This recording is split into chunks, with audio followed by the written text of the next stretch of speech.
आपल्या सगळ्यांचं या पत्रपरिषदेमध्ये खूप खूप स्वागत. आज आपल्यामध्ये महाराष्ट्र प्रदेश काँग्रेस कमिटीचे अध्यक्ष सन्माननीय नाना पटोले साहेब, काँग्रेस पक्षाचे ज्येष्ठ नेते, माजी केंद्रीय मंत्री, माजी मुख्यमंत्री, माजी प्रदेशाध्यक्ष सन्माननीय सुशीलकुमार शिंदे साहेब, महाराष्ट्राचे माजी मंत्री कार्याध्यक्ष सन्माननीय नसीम खान साहेब या पत्रपरिषदेला उपस्थित आहेत. महाराष्ट्रामध्ये भीषण दुष्काळाची परिस्थिती असताना सरकार कसं दुर्लक्ष करत आहे आणि विधान परिषदेच्या निवडणुका, होऊ घातलेल्या निवडणुका या संदर्भामध्ये आताच सर्व ज्येष्ठ नेत्यांची बैठक झाली. आमचे विधिमंडळ नेते, माजी मुख्यमंत्री पृथ्वीराज चव्हाण साहेब आणि विरोधी पक्ष नेते सन्माननीय विजय वडेट्टीवारजी या सगळ्या मिटिंगला उपस्थित होते. साधक बाधक चर्चा झाली. त्या संदर्भामध्ये मी विनंती करतो सन्माननीय प्रदेशाध्यक्ष नाना पटोले साहेबांना की त्यांनी आपल्याला संबोधित करावं. महाराष्ट्रामध्ये जवळपास महाराष्ट्राच्या भूभागापैकी 75% भागामध्ये कोरडा दुष्काळाची परिस्थिती भयावह आहे. अनेक ठिकाणी 15-15, 20-20 दिवस पाणी पिण्याचं मिळत नाही अशी परिस्थिती आहे. आणि त्याच्यामध्ये प्रशासन आणि सरकारच्या अनास्थेमुळे टँकर माफियाचाही मोठ्या प्रमाणात प्रादुर्भाव आपल्याला पाहायला मिळत आहे. सरकार सांगतंय, प्रशासन सांगते की आम्ही जीपीएस लावलेला आहे टँकरला, पण ते जीपीएस काढून मोटरसायकलला लावलं जाते 2 दिवसानंतर आणि मग त्याच्या माध्यमातून ती गाडी गेलेली दिसते पण पाण्याचं टँकर जात नाही, अशा पद्धतीचं चित्र आहे.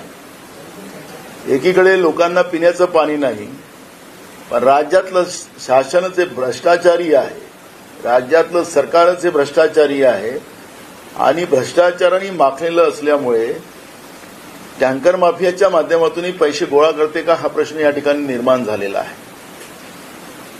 काही ठिकाणी वादळ आलेत, वादळामुळे लोकांचं घरच्या घरं उडून गेलेली आहेत, त्याच्यावरही सरकारचं दुर्लक्ष आहे. आणि म्हणून काँग्रेस पक्षाच्या वतीनं 6 विभागीय विभागात, कमिशनर हेड विभागात आम्ही कमिट्या तयार केलेल्या आहेत. मी स्वतः मराठवाड्यामध्ये जाणार आहे. पूर्व विदर्भामध्ये विरोधी पक्षनेते वडेट्टीवारजी राहतील, उत्तर महाराष्ट्रामध्ये आमचे सीएलपी नेते बाळासाहेब थोरातजी राहतील, पश्चिम महाराष्ट्रामध्ये माजी मुख्यमंत्री पृथ्वीराज चव्हाणजी राहतील आणि पश्चिम विदर्भामध्ये यशोमती ठाकूर यांच्या नेतृत्वात त्या भागाचे आजी माजी आमदार, खासदार, मंत्री या सगळ्यांना घेऊन त्या ठिकाणी त्या भागाच्या या दुष्काळी परिस्थितीचा आढावा आम्ही घेऊ. आणि अशा या भयावह परिस्थितीमध्ये कोकणमध्ये आमचे 6व्या विभागात नसीम खान माजी मंत्री यांच्या अध्यक्षतेखाली एक कमिटी त्या ठिकाणी केलेली आणि या सगळ्या भागाचा दौरा करून सरकारचा हा जो सावळा गोंधळ आहे, जी राज्याची तिजोरी जनतेच्या नावाने लुटायची, साड्या घेऊन दिल्यात, तर त्याच्यामध्ये महिलांची थट्टा करण्याचं पाप केलं, त्या दुसऱ्या दिवशीच मच्छरदाणी झाल्या, अशा पद्धतीची जी सरकारची तिजोरी लुटण्याचं पाप हे राज्यातलं भाजपप्रणित एकनाथ शिंदेचं सरकार करते आहे. या सरकारचा भांडाफोड करून जनतेला कसा न्याय देता येईल या पद्धतीची भूमिका काँग्रेस कमिटीच्या सगळ्या काँग्रेस पक्षाच्या या सगळ्या कमिट्या त्या भागामध्ये जाऊन काम करणार आहेत. आणि मी उद्या स्वतः संध्याकाळी औरंगाबादला जाऊन परवा आम्ही त्या भागातले अनेक जिल्ह्यातले आम्ही दौरे करणार. दुपारच्या नंतर कमिशनरकडे वेळ मागणार, त्यांना भेटणार आणि त्यांना आम्ही या सगळ्या गोष्टीचा अहवाल त्यांना सांगणार आणि त्या तातडीने उपाययोजना लागू कराव्यात आणि त्या भागात पिण्याचं पाणी आणि चाऱ्या जनावरांचा या सगळ्या व्यवस्था त्या ठिकाणी निर्माण कराव्यात, ही मागणी आम्ही कमिशनरच्या पातळीवर करू. आणि हे 2 टप्प्यात विशेष करून हे 2 दिवस आम्ही काम करू आणि नंतर मग 4 तारखेच्या नंतर पुन्हा दुष्काळी परिस्थितीच्या सगळ्या भागामध्ये काँग्रेसच्या या कमिट्या जाऊन त्या ठिकाणी उपाययोजनेचा प्रयत्न आम्ही करू अशा पद्धतीचा एक प्लॅन आम्ही आता केलेला आहे आणि उद्या मी स्वतःच औरंगाबाद विभागामध्ये जातो आहे. दुसरा महत्वाचा प्रश्न, काल ज्या सापळे कमिटीची जी निर्मिती राज्य सरकारने केली त्या डॉक्टर सापळेवरच अनेक आरोप आहेत आणि तेही भ्रष्टाचाराचे आरोप आहेत. त्यांच्याकडे किरायाची गाडी आहे आणि ते किरायाच्या गाडीचा महिन्याचा खर्चच 1 लाख रुपये आहे. अनेक ठिकाणी त्या मिरज हॉस्पिटलला होत्या, अनेक भागामध्ये त्या नोकरीला होत्या. त्या मेडिकल कॉलेजमध्ये त्यांनी काय काय भ्रष्टाचाराचे उच्चांक गाठलेले आहेत, त्यांच्यावरचे ते आरोप आपल्याला सगळ्यांना माहिती आहे. मुद्दामून सरकारने या दोषींना वाचवण्यासाठी मग त्या ससून हॉस्पिटलचे दोषी असतील, पोलीस विभागातले दोषी असतील किंवा नेत्याचे कोणी असतील, राज्यकर्त्यांचे कोणी त्या ठिकाणी लोक असतील, त्यांना वाचवण्यासाठी या पद्धतीची कमिटी निर्माण करण्याचं काम त्यांनी केलं. आणि म्हणून काल काँग्रेसच्या वतीनं या सगळ्या या चौकशीसाठी सीबीआयची चौकशी आम्ही मागितलेली होती. पण सरकार अजून हुकीचू करत नाही, कारण की राज्याच्या मुख्यमंत्र्याकडे आम्ही मागणी केली. राज्याचा मुख्यमंत्र्याचा आज दौरा आम्ही पाहिला पेपरमध्ये आणि तुमच्याकडे. ते आता 3 दिवसासाठी आराम करायला आपल्या गावाला गेलेले आहेत, अशा पद्धतीचा त्यांचा दौरा आलेला आहे. राज्य पेटतंय, पिण्याच्या पाण्यासाठी पेटतंय. भ्रष्टाचारी व्यवस्थेमध्ये लोक त्यांना न्याय मिळत नाही, अशा पद्धतीची परिस्थिती आहे. आणि राज्याचा मुख्यमंत्री सुट्टीवर जाते आहे, ही जी गोष्ट आपल्याला ऐकायला मिळत असेल तर निश्चितपणे लोकांनी न्याय कोणाकडे मागावा.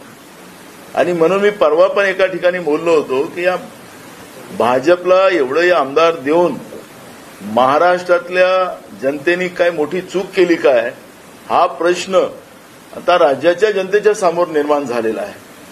त्यांना खासदार जास्त मागच्या काळात निवडून दिलेत 19 मध्ये, त्यांना आमदार जास्त निवडून दिलेत आणि त्याच्या भरोश्यावर त्यांनी महाराष्ट्राच्या शाहू फुले आंबेडकर विचारालाही मुठमाती देण्याचं पाप केलं. पण सत्तेच्या भरोश्यावर सत्तेचा माज जो भाजप आणि भाजप प्रणित सरकारला आलेला आहे त्याचं दर्शन या महाराष्ट्रातल्या लोकांना होतं. जळगावची घटना तर याच्यापेक्षा भयावह आहे. त्याच्यात तर पुढच्या टप्प्यामध्ये ते मांडू. आता पुण्याची घटना एकदम आता सध्या हिटवर आहे, त्याच्यामुळे पुण्याच्या या कमिट्या आणि ज्या पद्धतीनं चौकशी समित्या ते सरकार तयार करत आहे हे फक्त दिशाभूल करण्याचं काम सरकार मुद्दामून करते आहे. आपल्या बगलबच्च्यांना वाचवायसाठी सरकार प्रयत्न करते आहे, असं चित्र त्या ठिकाणी निर्माण होते आहे. सरकारचं दुसरं अजून एक पाप आपल्याला पुढच्या मधल्या काळात ह्याच काळात एक लक्षात आलं. नगर जिल्ह्यातल्या पूर्ण प्रवरा नदीमध्ये 2 मुलं डुबलीत आणि त्यांना वाचवण्यासाठी एसडीआरची टीम बोलवण्यात आली आणि ते वाचवण्याला गेलेले ते तिघे डुबले, ते तिघे बेपत्ता झाले. मग आता त्यामध्ये काही कहाणी सांगल्या जाते की ते अनट्रेन होते. आता एसडीआरएफची टीम ही अनट्रेन कशी राहू शकतं? त्यांना अनट्रेन असेल तर त्यांना तिथं जायला कोणी लावलं? हे सरकारचं फेल्युअर आहे. सरकार किती लोकांचा जीव घेणार? शासकीय यंत्रणेचा जीव घेणार, जनतेचा जीव घेणार? सरकारला अपेक्षित काय? सरकारकडून ना मुख्यमंत्री उत्तर द्यायला तयार आहेत, एक नाही 2 उपमुख्यमंत्री आहेत, ते स्वतःच या आरोपामध्ये आणलेले आहेत. उत्तर कोण देणार असा प्रश्न आता जनतेच्या समोर निर्माण झालेला आहे. प्रशासन ठप्प झालेलं आहे. आचारसंहितेच्या नावाने ते काही बोलायलाच तयार नाही. पण जे फायद्याचे टेंडर काढायचे असतील तर त्याला निवडणूक आयोगाची मदत परमिशन आणतात. 25,000 कोटीचे हे आमचे टेंडर त्यांनी काढले. त्याला त्याचा फायदा आहे, त्याचं एक मोठं रॅकेट आहे. ते पण आम्ही पुढच्या काळात मांडू. भ्रष्टाचाराचं एक सिरियल या सरकारचं आम्ही मांडू. त्याच्यासाठी त्यांनी निवडणूक आयोगाची परवानगी आणली. ते सांगतात की नाही पहिलेच काढलेलं होतं. कुठलाही बिलो न जाता टेंडर झालेत कसे, त्याचे सगळे कंडिशन कसे बदलवले, ते सगळे विषय येणार.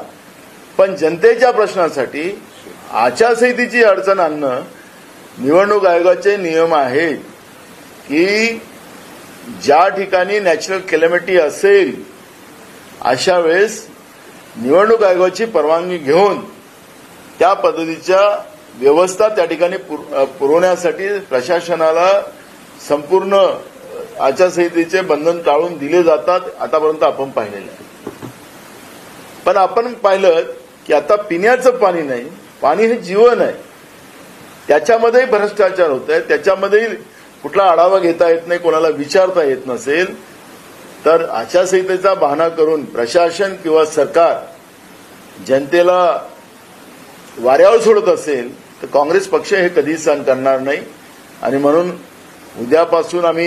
परवापासून आम्ही या सगळ्या दुष्काळी भागामध्ये जातो आणि त्याच्यामधला हा सगळा आढावा घेऊन त्या पद्धतीची भूमिका, जनतेचा आवाज काँग्रेस पक्ष बनेल आणि त्या जनतेला न्याय मिळवून देण्याचा प्रयत्न पूर्ण काँग्रेस पक्षाच्या वतीने केला जाईल. ही भूमिका काँग्रेस पक्षाची आहे.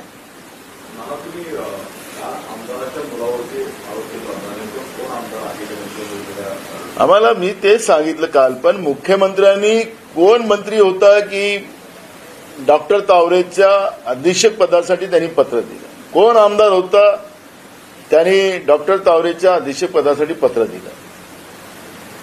कोण आमदार अनेक वेळ त्या घटनेच्या नंतर पोलीस आणि डॉक्टरांशी बोलत होते, कोण मंत्री बोलत होते, याची माहिती सरकारने द्यावी ना.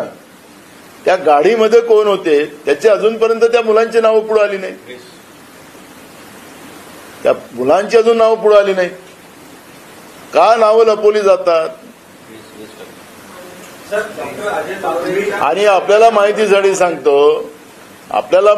सांगतो की ज्या पबमधून ही मुलं निघाली, 2 गाड्या यांच्याजवळ होत्या.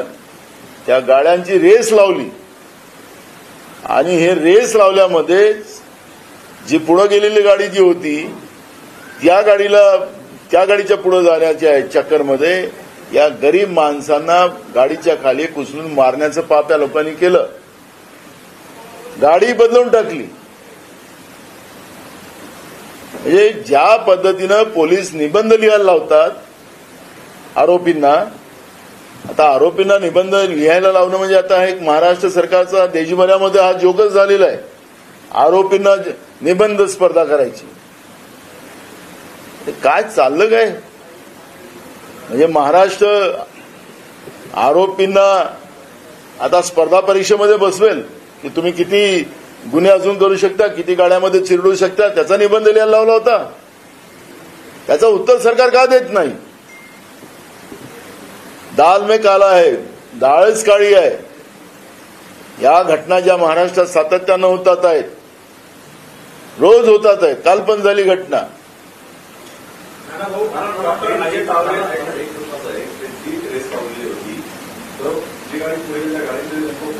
आम्ही सांगत आहे की या घटनेमध्ये एका आमदाराचा मुलगा सुद्धा होता. आता सरकारने स्पष्ट करावं ना. आम्ही कशाला सांगणार? तर सरकार, मुख्यमंत्र्यांनी जाहीर करावं. मुख्यमंत्री का सुट्टीवर गेले? महाराष्ट्र पेटते आणि मुख्यमंत्री सुट्टीवर.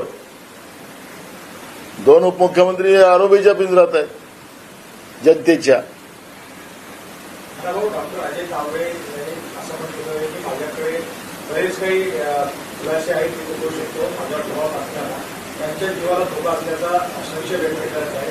काय मला वाटतं डॉक्टर तावरेंचं जे स्टेटमेंट आम्ही वाचलेलं आहे, आपल्या चॅनलला ऐकलेलं आहे, त्याच्यामध्ये त्यांनी सांगितलं की कोण कोण नेत्यांच्या दबावाखाली मी हे केलेलं आहे, त्यांची नावं मी जाहीर करेन.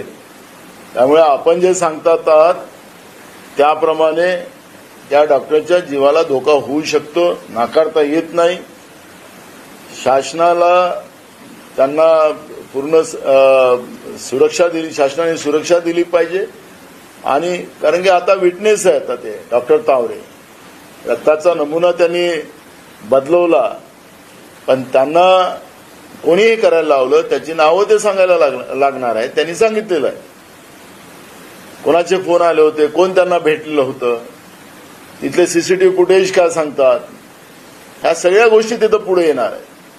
त्यामुळे तावरे हे त्याच्यातले महत्वपूर्ण त्याच्यातला धागादोरा आहे. आणि म्हणून डॉक्टर तावरेंना सुरक्षा दिली पाहिजे, त्यांना जीवाला धोका होऊ शकतो. कारण की पुणे शहरामध्ये कोणी कोणत्या नेत्याबद्दल बोललं, काही केलं, त्याच्यावर खोटे गुन्हे दाखल केले. मागच्या वेळेस शाई फेकली गेली होती तर त्याच्यावर खोटे गुन्हे दाखल करून टाकले होते. बाकी सुप्रीम कोर्टाने पोलिसांना ताशेरे ओढले, 10,000 रुपयाचा दंड भरायला लावला खोटे गुन्हे दाखल केले म्हणून. त्याच पुण्यामध्ये मागची घटना आपल्याला माहिती आहे, शाई फेकची. खोटे गुन्हे दाखल केले आणि मान्य हायकोर्टाने डीसीपी रँकच्या अधिकाऱ्यावर 10,000 रुपयाचा दंड केला खोटे गुन्हे दाखल केले म्हणून. ही इथपर्यंत मजल त्या पुण्यामध्ये आहे. त्यामुळे तुम्ही सांगता त्याप्रमाणे तावरेंच्या जीवाला धोका होऊ शकतो, नाकारता येत नाही. संशय असा व्यक्त केला जात आहे की या प्रकरणामध्ये तावरे यांचे संबंध मंत्रालयाच्या सावळ्या माळ्याचे आहेत. त्याच्यातले काही 2 चित्र त्यांच्यासोबत असलेले ब्लर करण्यात आले आहेत. त्याचा खुलासा करावा असंही या ठिकाणी मागणी होत आहे. 6व्या माळ्याचा संबंध याचा अर्थ असा आहे की सरकारच्या सर्वोच्च मंत्र्यांचा आणि मुख्यमंत्र्यांचा या ठिकाणी ही घटना हाय प्रोफाईल आहे आणि हाय प्रोफाईल असल्यामुळे या घटनेमध्ये ज्या पद्धतीनं पुरावे नाहीसे केले जात होते याचा अर्थ ही घटना हाय प्रोफाईल आहे. 6व्या माळ्याशी त्याचे संबंध आहे, हे नाकारताच येत नाही. गाडी बदलवणं, ब्लडचे नमुने बदलवणं, पोलिसांच्या माध्यमातून त्यांना आरोपींना व्हीआयपी ट्रीटमेंट देणं, त्यांना निबंध लिहायला लावणं आणि त्यांना कसं सोडता येईल आणि 10 तासात त्यांना बेल कशी मिळेल याचा जो प्रयत्न जो झालेला आहे, तर ही घटना हाय प्रोफाईल आहे आणि म्हणून ही सीबीआयची चौकशी व्हावी या पद्धतीची भूमिका काँग्रेस पक्षाची आहे. त्यात एक महत्वाचं की ससून हॉस्पिटलच्या डॉक्टरांवर कारवाई झालेली आहे, पण पोलिसांवर कारवाई झाली नाही. ज्या पद्धतीनं तुमची काय मागणी असणार? बघा, मी तुम्हाला सांगतो, पुण्याचं पोलीस कमिशनर ऑफिस जे आहे हेच खऱ्या अर्थानं आरोपीच्या पिंजऱ्यात आहे. त्या खुर्चीला काहीतरी या सरकारमध्ये अडचण आहे. त्या कमिशनर खुर्चीवर आताच्या डीजी बसलेल्या असताना त्यांनी फोन टेपिंगची कारवाई केली.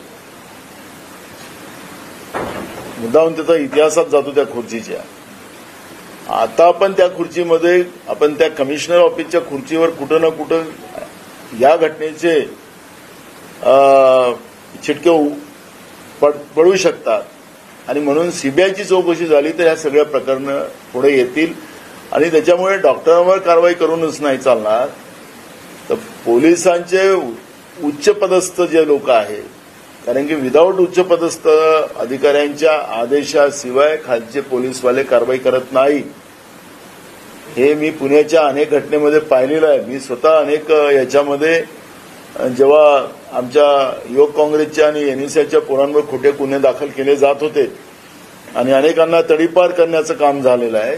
ज्या राजकीय गुन्ह्यामध्ये तडीपार होते आता तिथं केलं जात होतं, त्याच्यामध्ये मी अनेक उच्च अधिकाऱ्यांशी जेव्हा बोललो त्यावेळेस त्यांना कसा दबाव होता आणि त्यांच्या आदेशाने खाली कसं कारवाई झाली ते माझ्या निदर्शनास आलेलं होतं. मी आरोप करत नाही, ही पुण्यामधली वस्तुस्थिती तुमच्या समोर मांडतोय. ज्यावेळेस कसब्याची बाई निवडणूक झाली होती त्यावेळेस जेवढे तडीपार लोक होते, जे पुण्यातून बाहेर होते आणि ते मर्डर केसमध्ये, रेप केसमध्ये, डकेती केसमध्ये जे होते त्यांना कसब्याच्या बाय इलेक्शनमध्ये तिथं आणून मंत्र्यांसोबत ते फिरत असताना आपल्या चॅनलवर दाखवलं जात होतं. तर कोणाचा त्यांच्यावर आशीर्वाद होता? का नाही त्यावेळेस पोलिसांनी त्याच्यावर कारवाई केली? ते हे सगळे प्रकरण जे आहेत, उच्च पदस्थ जे अधिकारी तिथं आहेत त्यांचा याच्यामध्ये सहभाग असू शकतो. खालच्या अधिकाऱ्यांना त्यांच्या आदेशाशिवाय हे होऊ शकत नाही. आणि म्हणून आमचं वारंवार मागणं आहे की ही सीबीआयचीच चौकशी व्हावी. जितेंद्र आव्हाड त्यांनी आंदोलन केलं होतं मनुस्मृतीच्या विरोधात, तर त्या ठिकाणी त्यांनी बाबरच्या पद्धत याचा फोटो सुद्धा पाडला, त्याच्यामुळे त्याच्यावर त्याचा ठिकाणी पुढं महाडमध्ये आज मनुस्मृती जाळण्याचा प्रयत्न केला, त्याला नंतर शिक्षणामध्ये केल्या जात आहे. तिथे आंदोलन करत असताना त्यांच्या हातून डॉक्टर बाबासाहेब आंबेडकर यांचा फोटो सुद्धा काढला गेलाय. त्यावर आता मोठ्या प्रमाणावर टीका सुरू झाली. कोणी फाडला? जितेंद्र आव्हाड यांच्या हातात. आव्हाडने फाडला? शक्य नाही. मला माहिती नाही, मी ते पाहिलं नाही. जेव्हा मी पाहिल त्याच्यावरच तेव्हा बोलेल प्रतिक्रिया.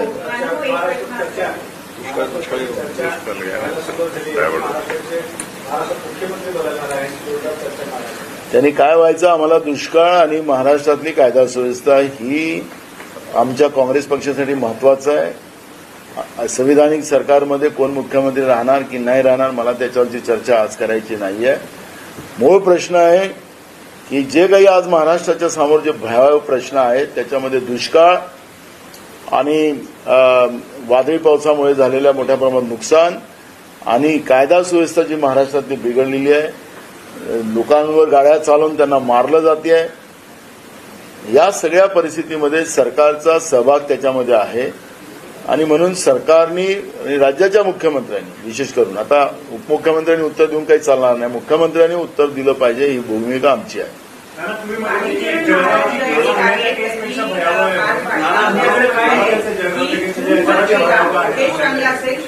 पुणेही केला तर योग्य असतं.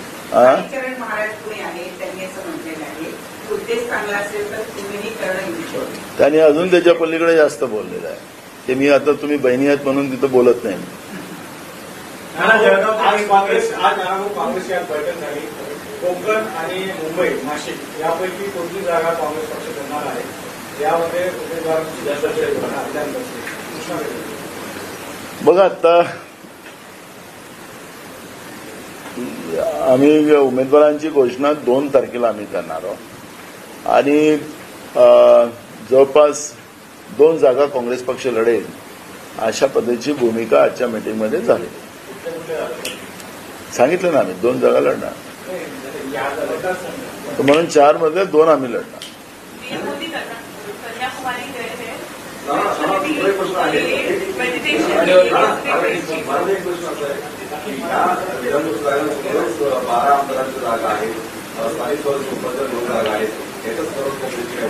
बघा, अजून स्थानिक स्वराज्य संस्थांच्या ज्या विधान परिषदेच्या निवडणुका ज्या आहेत त्यांचा अजूनही काही भरोसा नाही, कारण की स्थानिक स्वराज्य संस्थांच्या निवडणुका झालेल्या नाही गेल्या 2.5-3 वर्षापासून.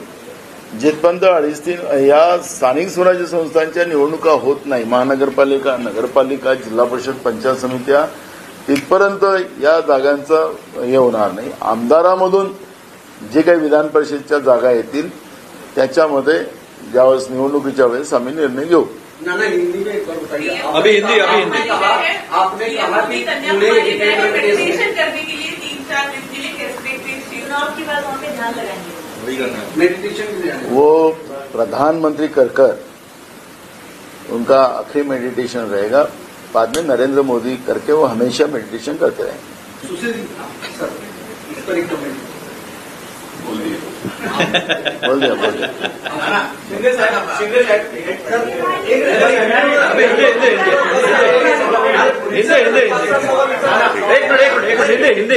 हिंदी मराठी हो गया. हिंदी आपने ये कहा पुणे हिट एंड रन केस में कार की रेस लगी थी, तो आपके पास इसका कोई एविडेंस है या फिर एलिगेशन है या आप मांग कर रहे हैं कि इसकी जांच होनी चाहिए? अगर एविडेंस है तो दूसरी कार सीसीटीवी में दिखाई नहीं दे रही, वो किसकी थी, उसमें कौन था? देखो, हमारे पास सब फुटेजेस है और हमको सब पूरी डिटेल्स हमारे पास है, लेकिन सरकार और प्रशासन ये पहला दायित्व बनता है.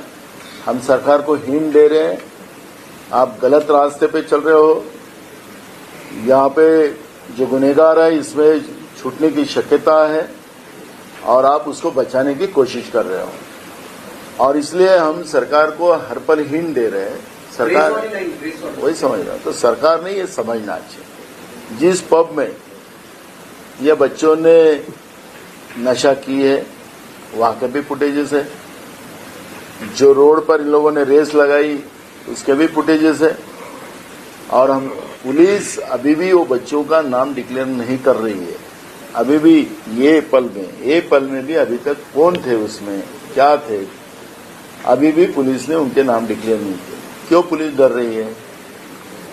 कोई हाई प्रोफाइल कोई तो भी है उसमें, इसलिए डर रहे हैं।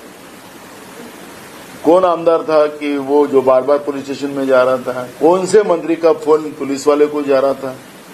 ये भी रिकॉर्ड है। क्यों नहीं सरकार जाहिर डिक्लेयर कर रही है ये बात को? क्यों छुपा रही है? और ये छुपाने के पीछे का राज यही है कि सरकार ये मामला दबाना चाहती है। लेकिन पुणे में नहीं तो पूरे राज्य में इस घटना का निषेध किया जा रहा है। लोगों में बड़ा रोष है और उसका परिणाम सरकार को भुगतना पड़ेगा। अपोजिशन करके हमारी भूमिका है कि सरकार को सही लाइन पे खड़ा करना। गुनहगार कितना भी बड़ा हो, पैसे से बड़ा हो, लेकिन कानून सबके लिए एक होना चाहिए। यह भूमिका कांग्रेस पार्टी की है और उसके लिए हमारी लड़ाई ये शुरू है। नाना, क्या आप ये कह रहे हैं कि रेस लगाने की वजह से ये दुर्घटना हुई? इसलिए तो पुलिस ने और सरकार ने ये वास्तविक जनता के सामने लाना चाहिए। जो लोगों को दिख रहा है, जो बातें हैं, जैसे खून का नमूना बदल दिया डॉक्टर ने, किसका दबाव था? वो डॉक्टर बार बार ये कह रहा है कि मेरे पे दबाव था, मैं सबके नाम डिक्लेयर करूंगा। या सरकार, वो डॉक्टर ब्लैकमेल कर रहा है या उसको कोई सरकार में बैठे हुए लोग उसको दबा रहे? वास्तविकता तो आप सामने आना चाहिए। और हम बार बार मुख्यमंत्री को कह रहे हैं कि आप सामने आके जनता को इस बात से अवगत करिए और सच बताइए जो भी है। लेकिन मुख्यमंत्री छुट्टी पे चले गए। आपका ही प्रोग्राम मैंने देखा टीवी पे और पेपर में। क्या पुलिस कमिश्नर की भी भूमिका संदिग्ध है क्या? क्योंकि वो खुलकर बयान दे रहे हैं लगातार पहले दिन से मीडिया के सामने की किसी भी तरह का कोई भी पक्षपात नहीं हो रहा है, सब पर कार्रवाई की जा रही है। 2 पुलिसकर्मियों को भी सस्पेंड किया गया है। उनको हटाना चाहिए क्या हटाना चाहिए? इस तरह की कोई डिमांड है? देखो, मुझे ये कहना है कि पुलिसकर्मी तो अपने ऊपर के अधिकारी की बात सुन के ही कार्रवाई करता है। और पुणे में मैंने कई घटनाओं में मुझे वहां पर कई बातों का सामना करना पड़ा। हमारे युवक कांग्रेस के और हमारे एनयूसी के बच्चों पे झूठे आरोप लगाकर उनको तड़ीपार करवा दिया, झूठी केसेस वहां लगाए। तो जब मैंने नीचे के पुलिस वालों को पूछा तो बोले नहीं, हमको ऊपर से आदेश है। तो ये ऊपर के आदेश के बगैर ये कुछ नहीं होगा। नीचे के अधिकारी पे कार्रवाई करके नहीं चलेगा। जड़ जहां पर है, जड़ को ही काटना पड़ेगा, तब ये बीमारी खत्म होगी। पुणे हमारा शहर आज जो सांस्कृतिक शहर था, पुणे शहर हमारा कल्चरल शहर था, वो शहर को इन लोगों ने पूरा बर्बाद करने का काम, बीजेपी की विचारधारा से खराब करने का काम इन लोगों ने किया है। जो ड्रग आया वहां पे, क्योंकि बीजेपी की सरकार है इसलिए बीजेपी की विचारधारा बोल रहा हूं मैं, और ड्रग लाया वहां पर। नाइट लाइफ वहां पे शुरू हो चुकी बड़े पैमाने में। अवैध पब वहां पे बने, किसके आशीर्वाद से बने? हमारा एमएलए 1 साल से वहां पे इस बात का आवाज उठा रहा है, उसकी आवाज सुनी नहीं जा रही है। कल पुलिस को कितना पैसा दिया जाता है, पुलिस का पैसा किसके पास जाता है, ऊपर के अधिकारी तक के नाम है, उसकी लिस्ट है। कौन से पब से, कौन से बार से कितना पैसा जाता है, उसकी लिस्ट आपके ही मीडिया के माध्यम से हमने देखी है। तो उसको उस बात को गलत है, पुलिस क्यों नहीं बोलती है? फिर 36 पब के ऊपर कार्रवाई क्यों की? उनको क्यों गिराया गया? ये सभी प्रश्न का जवाब जनता मांगती है और उसको पुलिस कमिश्नर, ये महत्वपूर्ण वहां का एक जवाबदार अधिकारी है, उसकी जवाबदारी ज्यादा बनती है। और इसलिए पुलिस कमिश्नर ने हमने नीचे के अधिकारियों पे कार्रवाई की है, ये बोलने में नहीं चलेगा। इसके पूरी लिंक इसके साथ है। आईएएस अधिकारी हो तुम ही, इनके पैसे का पगार नहीं मिलता आपको, जनता के पसीने के पैसे का पगार आपको मिलता है। आप जनता के नौकर हो, नेता के नहीं हो। और इसलिए पुलिस कमिश्नर का दायित्व जनता के प्रति जाता है। और हमारी मांग यही है कि इसकी वास्तविकता, ये घुमाने की नहीं है, गोल गोल घुमाने का कोई काम नहीं होगा। वास्तविकता सामने आना चाहिए। क्यों छुपाया गया मामला? कौन कौन इसमें इन्वॉल्व है, कौन मंत्री ने इनको फोन किया था, कौन विधायक ने इनको फोन किया था, क्यों नहीं बताया, गाड़ी क्यों बदली गई, खून का नमूना क्यों बदल गया, ये सब चीजों का जवाब ही नहीं देता। हम कार्रवाई कर रहे हैं, क्या कर रहे हैं कि तुम्हारी आपको लगता है कि उस डॉक्टर की जान को खतरा है? आप कह रहे थे मराठी में भी आप मुझे आपकी तरफ से प्रश्न पूछा गया, जिस तरह से डॉक्टर ने जवाब दिया है कि मैं जिन लोगों ने मुझे करने लगाया उनके सबके मैं नाम बताऊंगा, तो स्वाभाविक है जो प्रश्न आपने खड़ा किया, तो उनकी जान को खतरा हो सकता है। क्योंकि पुणे में जिस तरह से कई घटना हुई है, पुणे में कई घटना हुई है, उसको अभी मैं याद नहीं दिलाऊंगा, लेकिन इस तरह की लोगों की जानें ली गई है। पुणे में ये ट्रैक रहा है और इसलिए ये जो डॉक्टर तावरे जो है वो जिन लोगों के नाम बताने वाला है, तो खतरा होगा उसको, क्यों नहीं होगा, स्वाभाविक है। तो इसलिए उसको सुरक्षा दी जाए। नाना 2 महीने पहले कोस्टल रोड का उद्घाटन हुआ था, लेकिन टनल के अंदर से पानी इसने लगा है, क्या कहेंगे? मुख्यमंत्री ने कहा वो वाटर प्रूफ कर देंगे उसको। अब मुख्यमंत्री हमारा टेक्निकल आदमी है, देश के प्रधानमंत्री भी वैसे टेक्निकल है, वैसे हमारे राज्य के मुख्यमंत्री भी टेक्निकल है। तो अब टेक्निकल है तो समृद्धि मार्ग में भी वो टेक्निकल है, तो वो टेक्निकल उनका जो लोगों की जान लेने वाला टेक्निकल है। अब समृद्धि मार्ग में कितने लोगों की जाने गई, उस सरकार ने वो डिक्लेयर करना चाहिए। अभी भी उसमें पैसा खर्चा करना चालू है। जब लोग मरे थे वहां पर बच जल के और उनका अंतविधि की जा रही थी, तब ये लोग राज्यपाल भवन में वो अपना शपथ विधि कर रहे थे। तो इनको किसी की जान से लेना देना नहीं है। भ्रष्टाचार, हर काम में भ्रष्टाचार, और खाने वाले बहुत है ना भ्रष्टाचार। इतनी पार्टियां हैं वहां पर सत्ता में, ये सबको चाहिए, तो कॉन्ट्रैक्टर वहां पे पूरा पैसा लगाए या इनको पैसे दे, ऐसे कॉन्ट्रैक्टर की परिस्थितियां हैं। नहीं तो डायरेक्ट डीडी मोदी जी के कार्यकर्ता खड़े हो जाते हैं।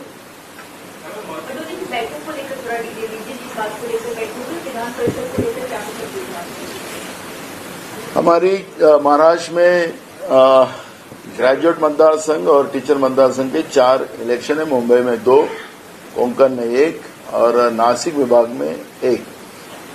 उसमें शिवसेना ने 2 जगह पे दावा उन्हें उम्मीदवार डिक्लेयर कर दिए बम्बई में, और इसलिए आज के हमारे बैठक में ये डिक्लेयर ये सबका एकमत हुआ कि हम भी 2 जगह लड़ेंगे और 2 तारीख को इसमें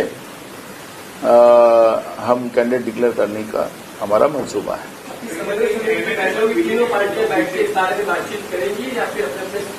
इसलिए तो हमने 2 तारीख को बोला ना।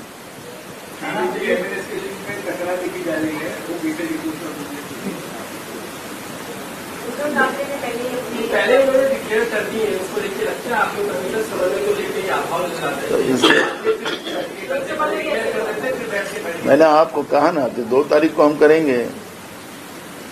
है ना, पुणे की जो घटना है, ये लोकसभा चुनाव में जो आरोपी है उसके बाद प्रेसिडेंट ने जो है 2 पॉलिटिकल पार्टियों को करोड़ों रुपए का चंदा दिया है, क्या उसकी वजह से जो है उसके ऊपर कार्रवाई नहीं? देखो, मैं अभी बिल्डर के ऊपर नहीं जाना चाहता। बिल्डर की कहानी बता लूंगा तो बहुत सारा लिंक बहुत लोगों से जुड़ जाएगा वहां पर, उसका भी पूरा ट्रैक रिकॉर्ड हमारे पास है, लेकिन मैं बिल्डर के बारे में अभी बात नहीं करना चाहता हूं। मेरे पास बिल्डर अग्रवाल, उसको किस तरह से सरकार मदद करती रही है, कैसे एक्साइज की जमीन उसके नाम पे करके देके उसको कैसे वहां पर डेवलपमेंट करने की व्यवस्था बना दी, ऐसे सब इशू हमारे पास है, लेकिन वो इशू आज हमारे पास नहीं है। महाराष्ट्र में आज जैसे ड्रग माफिया, जिसके हम ललित पाटिल से लेके अभी तक हमारी लड़ाई ड्रग माफिया के विरोध में है, हमारे राज्य की नई जनरेशन को बर्बाद करने का पाप जो सरकार कर रही है, उसके बारे में हमारा गुस्सा है, जनता का गुस्सा है। और महाराष्ट्र में जिस तरह से सूखा गिरा है, उसको तुरंत लोगों को न्याय मिलना चाहिए, ये भूमिका आज हमारी है। बिल्डर हमारा आज सब्जेक्ट नहीं है, और बिल्डर का जब विधानसभा में जब ये सेशन चलेगा हमारा, तब हम बिल्डर और उस मंत्रियों का और कैसे उनका संबंध था, कैसे कैसे उनको फायदे दिलाया गया, चुनाव में जैसे आपने कहा कि चुनाव में उनको मदद दी गई, तो ये सब बातें हमारे पास रिकॉर्ड पे है। उसके बारे में हम लोग सविस्तर मालूमात है। बीजेपी का बयान आया है, बीजेपी ने ये कहा कि कल आपने गृहमंत्री के इस्तीफे की मांग की थी। बीजेपी का बयान, उनका कहना है कि एनडीए की सरकार 100 करोड़ की वसूली वाली थी, ऐसे में कुछ भी डिमांड करने से पहले एनडीए के नेता इस बात को सोचे, क्योंकि आपके राज्य में पुणे में लोगों को पिकनिक मनाने के लिए हेलीकॉप्टर प्रोवाइड किया जाता था। वो बोलेंगे तो आपको जवाब देने में मुश्किल होगी। अरे हमने कब बोला? तुम तो अभी 1 साल 1.5 साल से सत्ता में बैठे हो, तुमको रोका किसने? 10 साल में तुम कुछ नहीं कर सके देश के लिए, देश को बर्बाद किए, और अभी भी गांधी परिवार को सवाल पूछते हो। तो ये बीजेपी का जो असली रूप है देश की जनता ने समझ लिया है, महाराष्ट्र की जनता ने समझ लिया है। तो हमारा मुंह खुलवाओ मत, हमारे पास भी बहुत है तुम्हारे ताजे वाले।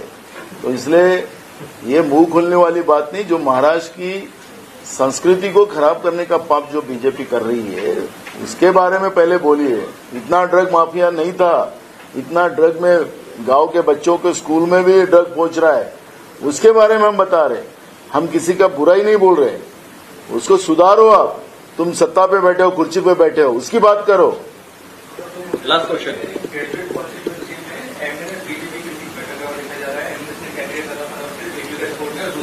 मनुस्मृति के मुद्दे को लेकर जैसे आज में मनुस्मृति चलाई है, सरकार ने अभी तक उसके ऊपर किसी तरह का बयान नहीं दिया, स्पष्टीकरण नहीं। देखो, मनुस्मृति का तो कांग्रेस भी विरोध करती है, क्योंकि मनुस्मृति के बारे में जैसे हमारी एक बहन पूछ रही थी एक महाराज के बारे में, उसने तो और एक भयानक मनुस्मृति में जो यह है वही बात को उसने आज वो एक महाराज ने कहा है। तो जिसमें हमारे संस्कार नहीं हो, जिसमें हमारी माता बहना की इज्जत नहीं हो, जिसमें हमारे भारतीय संस्कृति का वंश नहीं हो, तो ऐसी मनुस्मृति किसी को नहीं चाहिए। हमारा संविधान ही हमारे लिए सबसे सर्वश्रेष्ठ है, और जो बीजेपी चाहती मनुस्मृति लाएंगे उसका विरोध कांग्रेस करेंगी और पूरी तरह से करेंगे। वो जान लो, उनमें महाभारत है। हम रामायण की बात करते हैं, महाभारत की बात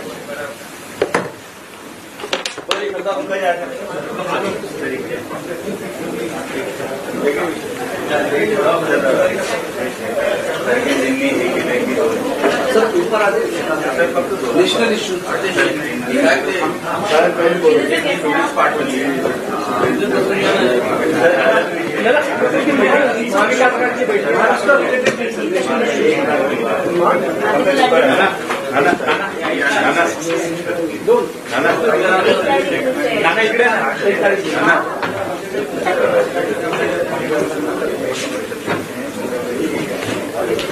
मला पण